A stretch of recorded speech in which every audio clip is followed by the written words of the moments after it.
Well, hello, hello, hello. I am so excited to have you all here for another installment of LinkedIn Leaders Live. Let's just give a few more minutes before I introduce the guest in today's hot seat to let people kind of join the room and get set up and get ready for a fantastic chat that we have today. So I'll just give it, 1 or 2 more minutes for everyone to join, and then we can kick it off. Okay. I actually had to join another big call earlier today, and it was really funny because I joined and there was some not motivational music, but really fun clubby music while everyone was waiting for people to join. And I was thinking, oh, maybe this is something I should start to do. It's kind of fun, but it's also kind of weird. To have the clubbing music Exactly. So if you're joining in New York, maybe it's a little too early. If you're joining in London or Paris, maybe it's actually perfect time for that upbeat, clubby kind of get you in the mood to survive the rest of the afternoon. But no, we'll just sit in chatter for another minute while we let the guests join the room and then kick off, though. Cool.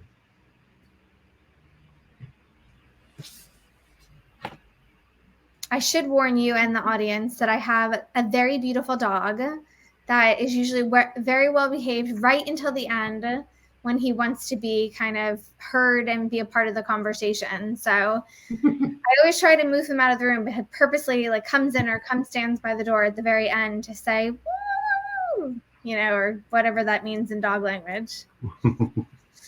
So I think we are ready to kick off. Again, welcome everyone to another edition of LinkedIn Leaders Live. I'm really excited to be here to talk about the evolution of retail's content strategy with a very special guest from MATCHESFASHION, Florent Gilles. So for those of you that don't know MATCHESFASHION, it is the leading destination in online luxury for men and women's, with a modern edit of over 600 established and new generation designers, delivering to more than 170 countries. They started with a single shop in Wimbledon over 30 years ago. That's Wimbledon as in the famous tennis location, right, for all of you calling in from all over the world. And today they receive about 100 million annual visits across their website and app. So we're really, really excited to have Florent with us to talk a little bit more about how he's creating content for MATCHESFASHION and what that content strategy looks like for the French market. So maybe to kick off, Florent, you could talk a little bit about what your role is at Matches, and so people know who they're hearing from. So thank you, Alison. So as a copy editor, I don't necessarily create the content. Just to clarify, I'm adapted for the French market, and as well as all the marketing copy, everything that's in email, push notification, language in the app, because we have different touch points, and everything that the French customer reads is something that goes through me. So adaptation and translation, and occasionally we do bring on UX copy as well, and that's what a copy editor does. We did the first, France was the first localized website of Matches in 2017. So I was brought in for that to launch the French website and the first French franchise. And that served as a blueprint sort of for the future franchises launches, which were Korea and Japan. So those are amongst our top markets today. Well, I don't know. Yeah, sorry. I was going to say, I don't know how many other people are joining that are French speakers, French natives, but I will say, being the CMO of a company that translates into English, French, Italian, Chinese, and we used to do Spanish. Yeah. I don't know what it is, the French language. It is the most complicated. Literally, there could be 50 people on a call debating what words should be used to describe something. And it's anyone from a content copy editor to a content manager to our CEO. And everyone has a different opinion. Oh, yeah, I'm sorry to hear that. I don't want to cause trouble. I hate that causes you trouble. No, we have complicated differences, but I feel like Korea and Korean and Japanese language also have equally. Like sometimes, to translate a whole, like one word is going to be sound like a whole sentence, and True. vice versa. So yeah, it's always very, you know, funny sometimes to get lost I in. guess that I'm lucky that the Japanese Launch Metrics team is like a franchise and they manage it themselves. So yeah, Mm. I already have enough headaches. I'm surprised I have no gray hair, but already enough headaches sometimes with the French translation. So thank God there's people like you that understand like the business themselves and, can just kind of get on with it and get it right. Yeah, launch metrics. You have how many languages total? You said.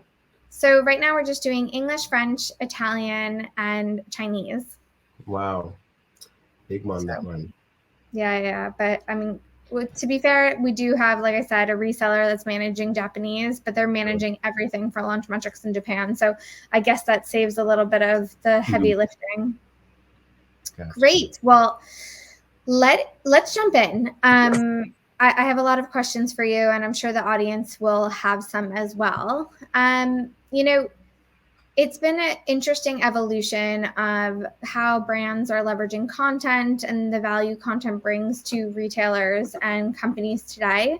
As the French chief copy editor and production editor at Matches Fashion, how do you see the shift in content strategy has been, from 2 years ago to now or previously to now? I'd love your kind of thoughts on the market. So what we've tried, the way we've reacted with our content when the lockdown happened was we try to anticipate our customers' needs during both lockdowns and ever since as well. We always aim to meet the customers where they are in their lifestyles at the moment. So in this case, where were the customers? They were at home, in their house, in their kitchen, in the dining rooms, living rooms, some of them in their gardens. So our stories and contents pivoted to looking more into self-care, cooking, decoration, hosting, working out, stretching, and gardening. So we had some nice botanical stories running during that time, and so really favoring human connection over a hard sell. And I feel like the way we did it resonated well with them, and we feel like we've really done it right. If we talked to them a lot, and we noticed that the dwell time on the site came up, and on the app as well. So we felt like the difference between us and some of our competitors is that our customers, we feel, love fashion, but it's not necessarily the only thing that they have in their lives. It's more fashion as a tool to express themselves and their personalities. So they go to the gallery, to dinners, they go out, they go on holiday a lot. So we just try to inspire them to do that in that way. So during the lockdown, none of that was happening. So we just adapted. So Yeah, that's what we I did. think everyone kind of went through this, Yeah. I don't know, like shock. Maybe that's a Mhm. good word where, Right. um, even for us, like we are always looking at how people are consuming digital, how, Mhm. media, brands, celebrities, influencers are creating buzz online, offline, on social. And it was really interesting to see that first year of the pandemic, like everybody took it as a moment to like read everything, better themselves. They Mhm. really wanted to be engaged with different types of content. Because you said Yeah. that they weren't going out. And then I think we all went through like digital fatigue, and now it's more challenging than ever to come up with like the right content, the right strategy, because everyone wants to think outside the box too. It's not even that it's a challenge. It's like we ourselves are challenging ourselves to want to do something different and fun and exciting. So it's been an interesting journey, and I'm personally excited to see, what's going to happen next. Mhm. And as we were talking about before, it definitely is challenging sometimes creating localized content. Maybe from your expertise, as you've been doing this for quite some time, what would Yeah. be 3 tips you could give our audience when it comes to creating local content for a retail entity, for those of them that are aspiring to have a job like you or already have a job like you and they're trying to grow? What are some tips and tricks? So Tips and tricks. I wouldn't necessarily give lessons, but I can happily share some of our formula. The winning bits, at least, connecting with the customer on themes which are important to them. As we often say, our job is to inspire and guide, not to dictate. So that has proven to be quite successful for us. In terms of organization within your teams, I would say surround yourself with local experts who, in order to manage localization and translation and listen to their point of view, that will save you some cultural faux pas. For example, recently we have a Korean team in-house and a Japanese as well team. Um, they helped us avoid some easy mistakes, such as this tendency that retailers and brands have to shower customers with red colored products during Lunar New Year and Chinese New Year, which is something that may work for China, but that will fail or not really work in Japan and Korea, where customers might even take offense at it. So, if you don't have teams that are experts on those markets, you don't necessarily you won't necessarily avoid those mistakes. What else can I think of? Well, for us, we're still at the very beginning of our localization journey, so there's still so much for us to explore and to learn. But there's a lot of more exciting things for us coming up on that front. Recently, what we've done, for example, our first French specific campaign, which was highlighting our French and Parisian designers. It was around something that was quite recent in the local landscape called French Days, which is about highlighting everything made in France. It's a bit of our equivalent to Shop Local, but for retail and fashion. So everything that's loosely made in France or coming from France is highlighted, and you get maybe I think a week long festival around it, shopping festival, and that turned out to be a great success. But not only in France, but it inspired also Korean and Japanese market editors to run the campaign as well in their markets, because we didn't realize it at first, but the French fashion we thought could be an obsession, like something really appealing to the French customers, but not only them, also Korean and Japanese. So yeah, that was also a good learning to know that sometimes you think local, but it can have an actually global appeal.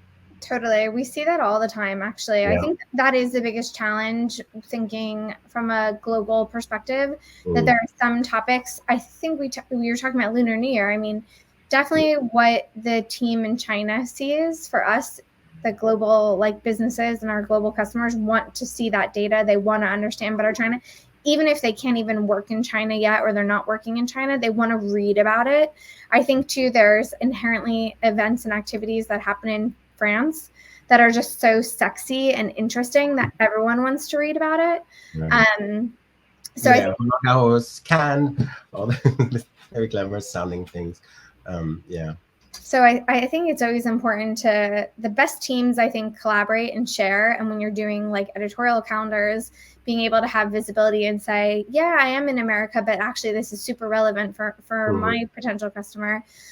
Forrester, the analyst company, says that customers today are reading something like 11 or 12 pieces of content before they make a purchasing decision. So in a way, when we're in this new landscape where you constantly need to be feeding the customer new content, you need to also think about how you can repurpose what you have and not always creating something new. I think I see that as a problem so many times, where people are desperate to create something new every single day, whereas sometimes, when you're looking for a trend, pulling in highlights of the best looks from Cannes for the past 5 years, people are like, oh my God, do you remember that funny jacket that Chanel did? And da-da-da. So it's always interesting to kind of see how content evolves and how you can repurpose content. I guess with that in mind, what piece of advice can you give us to create meaningful conversations through content? So, piece of advice. I would say again, not gonna push ideas to others. But we I think it's always a good idea to start with your customer and identify what they like and who they are, what floats their boats. So the way we do it is quite obsessive. Actually, we go through lengths to stalk them until we're able to know who our customer is, what they want, and then based upon the findings, we create alliances which match their personality profile. So for us, we discovered that arts, culture, and travel were perfect vehicles by which to message collections and engage with them. So this is what informs most of our partnerships and content strategies as well, and calendar. So apart from that, I would say don't be afraid to try things and A/B tests, kind of like a scientist. Monitor, track, and learn from the results. Whether it's testing certain areas of our commercial buy or on certain geographic areas. As retailers, we have an array of you know genres of garments which resonate differently across the globe, but we still have a global point of view. So we test the location. According to location, we can test what works well where, or what works better, and we push things accordingly. Um, Same thing with the content. Actually, where does the content gather most attention on the site, whether it's on the homepage, or elsewhere? We take action based upon the findings as well, in order to meet the customers where they are the most, alert and interested, basically. And yeah, we as a retailer that's at the intersection of fashion and technology, we're very lucky to have amazing tech teams who created comprehensive in-house tools for us to measure that. So we analyze and understand data super easily. Like most people in the company have access to you know, daily, data and engagement figures. So we look at engagement every day, every week, just as often as we do sales, because the more a customer interacts with us, whatever the touch point, the more they shop. So that's kind of a lesson we've learned. And yeah, we do panels as well with it, always in the spirit of engaging with the customer and knowing what they want from us. Some of our tech features come directly from panels that we've had with customers, and we can finesse some of the user experience, for example, sometimes thanks to that as well, and enable that we keep enabling that magic that they expect from us. I love So that magic that they expect from us. yeah, I think one thing that you said too at the beginning, the idea of like testing concepts right. is so important for people on this call that are looking to, or they're afraid to take chances. I think we luckily live in this digital world where you're here today, gone tomorrow, or a bad idea is here today, gone tomorrow. So it does mean that we can test new things and see if it works. And I'm sure when you guys are doing content too, you see like, oh, did that resonate? Did people like that? I mean, I remember when I was working at a competitor of Matches Fashion, and we were joking, but apparently Americans hate seeing, I don't know if it's still true, hate seeing tights with open-toed shoes, where British people really do. Oh, So if you're thinking about content and the type of like visual content you're putting out, of course, if you didn't know that, you could test it. And within a few days, you see like, okay, there are a ton of negative contents. Am I getting no traffic? Am I getting no clicks? Great. Let's make a change. Like in the digital space, nothing is permanent. And it really means that we can be extra creative to kind of, I don't know, give our vision kind of some legs to walk and explore before we decide, okay, maybe it's not going to work.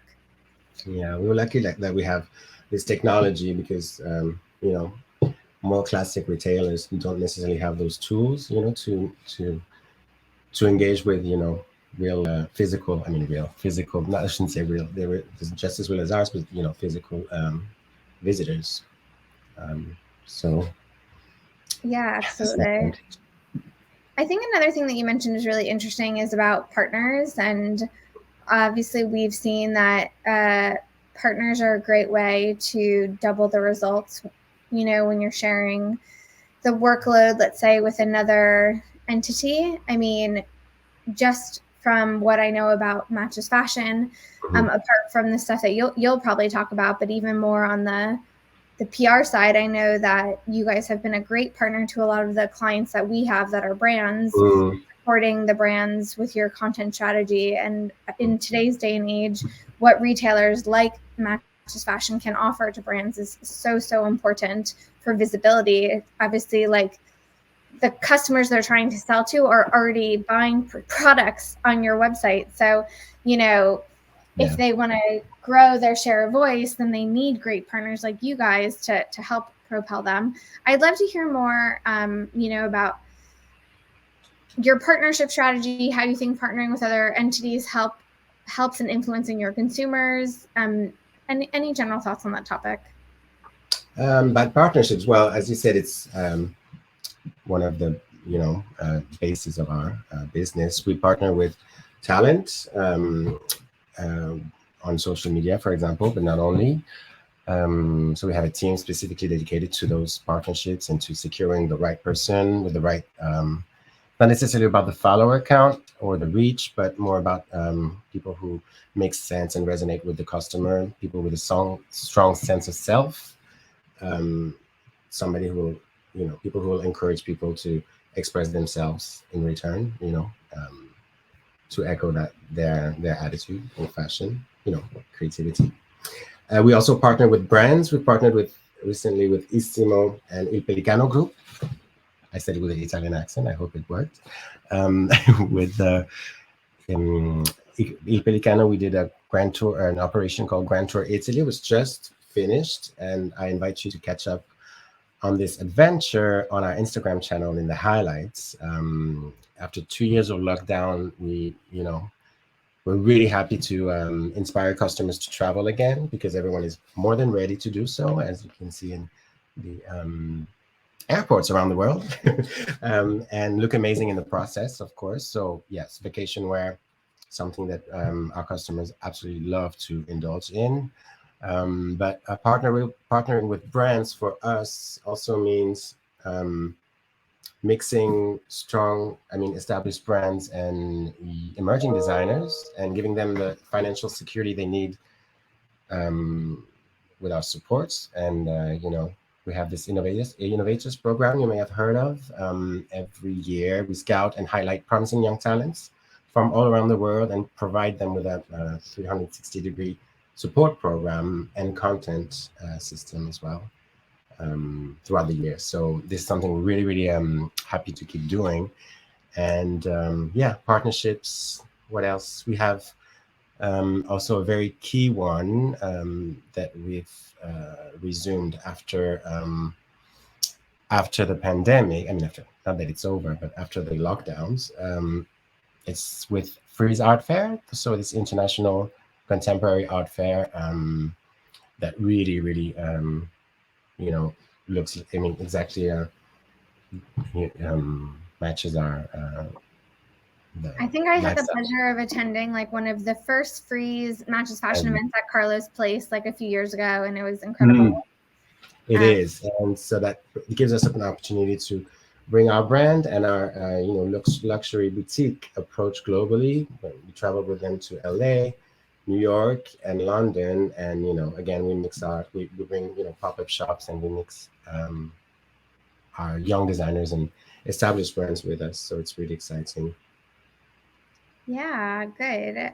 Well, I know we're starting to run out of time. You told me backstage you were going to put me in the hot seat and ask me some questions. So I don't want to, have spent all this time asking you the hot seat questions and we don't get to mine, and then you feel like I cheated you. So I'm ready. I don't know what this is, but I wanted to ask you about when did you start noticing that brands were starting to pay attention, to treat engagement as seriously as their sales, for example? Or when did you start seeing fashion brand investing in measuring engagement?